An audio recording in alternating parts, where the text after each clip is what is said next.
After reading Susan Cain's Quiet, I've come to realize that I'm an ambivert. So an ambivert is a balance of an introvert and an extrovert. It's kind of like an in-between.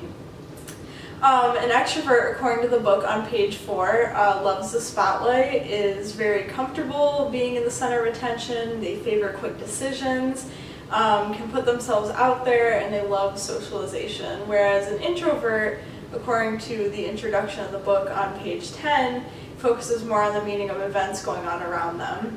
They recharge their batteries being alone, and they're drawn to the world of thought and feeling. So I describe myself kind of as both, being in the middle, I would say, of both of them. It kind of depends on the situation for me. For example, I am an extrovert when it comes to routine situations, so situations I've been in before. If I'm working in the TV studio with friends, which is something I do on a regular basis, I find myself to be more out there, a little bit more of an extrovert, because almost in a sense, like, I know what I'm doing.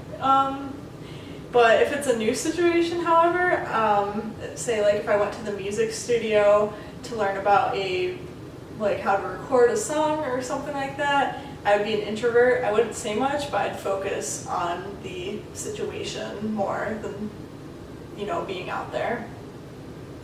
While I do enjoy socializing and meeting new people, I also really like having that alone time to recharge.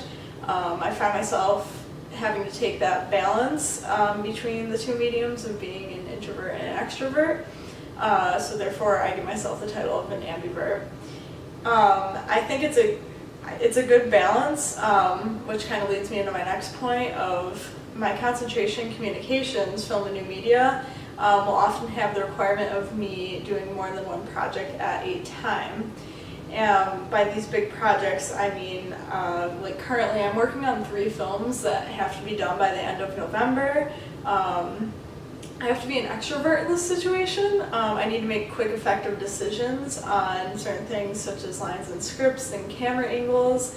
However, at the same time, I need to incorporate my inner introvert while working on these projects.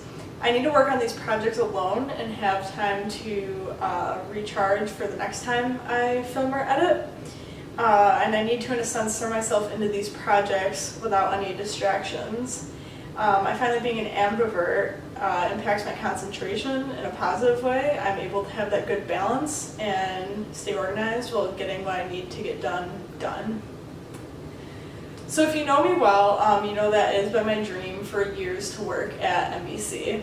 One of my major goals that I've had for the longest time, one of the major goals that I've had during most of my college career, or college years I would say, is to land a postgraduate position as an NBC page at Rockefeller Center in New York City.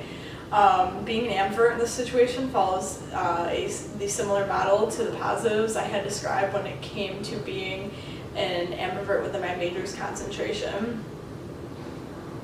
I want to point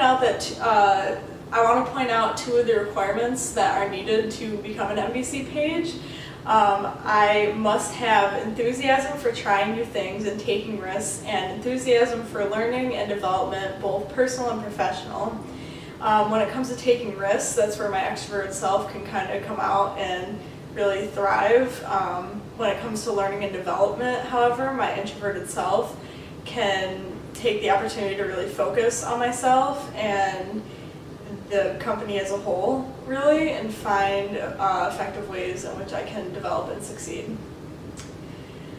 I think this book was chosen for the class simply because it's important to realize that if you're an introvert, that's okay, and if you're an extrovert, that's okay too. Both of them have the power to really thrive, despite what people may think. Consider the beginning of chapter 3 in the book, pages 71 to 72. Steve Wozniak, who was an introvert who worked by himself most of the time, ended up becoming a major figure in electronics, more specifically Apple computers. We all have the power to be really successful in life, no matter who we are or how we act. This book helped me to realize that there's more to introverts than just being shy, or more to extroverts than just being outgoing or cool. It's helped me dive deeper into the meanings of both titles and realize that one isn't more successful than the other. And we are all different when it comes to being introverts and extroverts, and that is completely okay.